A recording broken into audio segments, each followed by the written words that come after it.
கர்த்தருடைய பரிசுத்தமுள்ள நாமத்திற்கு ஸ்தோத்திரம்.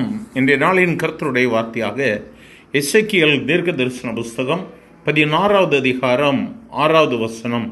நான் உன் அருகே கடந்து போகும்போது மிதிக்கப்படுவதற்கு ஏதுவாய் நீ உன் இரத்தத்தில் கிடக்கிறதை கண்டு உன் இரத்தத்தில் கிடக்கிற உன்னை பார்த்து பிழைத்திரு என்றேன். ஆம், உன் இரத்தத்தில் கிடக்கிற உன்னை பார்த்து பிழைத்திரு என்று சொன்னேன். எனக்கு அருமையானவர்களே, இன்றைய நாளின் வார்த்தை நீ பிழைத்திரு.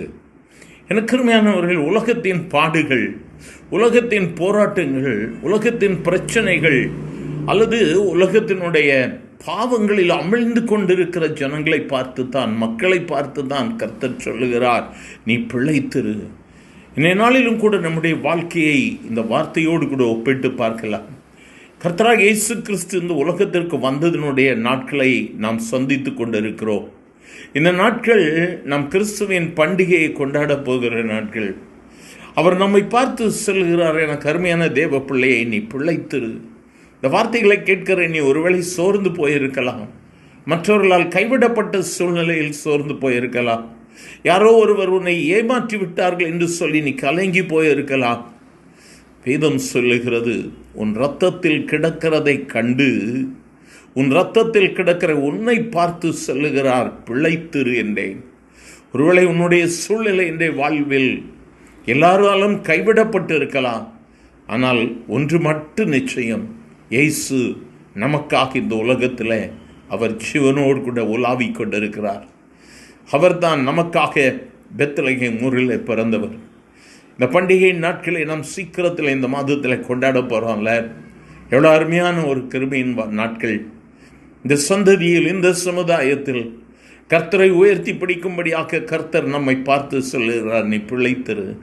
கர்த்தரை நம்புகிற தெய்வ பிள்ளையே, இந்த நாளிலும் கர்த்தரை தெய்வமாக தெரிந்து கொண்ட ஜனம் பாக்கியம் உள்ளது என்று சொல்லப்பட்டிருக்கிறது அல்லவா? நீ ஒருவேளை கலங்கி போயிருக்கலாம், பல விதத்தில் நீ சோர்ந்து போயிருக்கலாம். ஏன் ஆண்டவரே போராட்டம், ஏன் ஆண்டவரே என் வாழ்க்கையில் மாறி மாறி கஷ்டம்? நீ ஒருவேளை இரத்தத்தில் கிடக்கிறாயோ, அல்லது மற்றவர்கள் உன்னை மிதித்து கொண்டிருக்கிறார்களோ, சமுதாயம் அல்லது உன்னுடைய சொந்தங்கள் உன்னை மிதித்து கொண்டு இருக்கிறார்களோ, கலங்கி போயிருக்கிறியா? இன்னைக்கு ஆண்டவர் உன்னை பார்த்தான் சொல்லுகிறார், பிழைத்திரு. அவருடைய பிறப்பின் பண்டிகையை கொண்டாடுவதற்காக கர்த்தர் உன்னை பார்த்து சொல்லுகிறார், பிழைத்திரு. உதறி விட்டு எழும்புவாயா? நம்மை ஒப்பு கொடுக்கலாமா? எங்கள் அன்பின் ஆண்டவரை ஆசீர்வதிக்கப்பட்ட இந்த நல்ல காலை வேளைக்காக நன்றி அப்பா. உம்முடைய வார்த்தையின்படி கேட்கிற ஒவ்வொருவரும் பிழைத்து இருக்கும்படியாய் கர்த்தர் எழும்ப பண்ணும் ஆண்டவரே. இனி விழுந்து கிடப்பதில்லை. உம்முடைய பிள்ளைகளாகிய நாங்கள் யாரும் இனி விழுந்து கிடப்பதில்லை. கேட்கிற ஒருவரும் இனி மிதிக்கப்படுவது இல்லை ஆண்டவரே. மிதிக்கப்படுவதற்கு ஏதுவாய் இரத்தத்தில் கிடக்கிறதை கண்டு நீர் கடந்து வந்து அந்த இடத்துல நின்று சொல்லுகிறேன், நீ பிழைத்திரு என்றேன், நீ பிழைத்திரு என்றேன் சொல்லு. அதே வார்த்தையை கேட்டு உம்முடைய பிள்ளைகள் இந்த நாளில் எழும்ப பண்ணுகிற தயவிற்கு ஸ்தோத்திரம். ஆசீர்வதியும் இயேசுவின் நாமத்தில் பிதாவே. ஆமேன், ஆமேன்.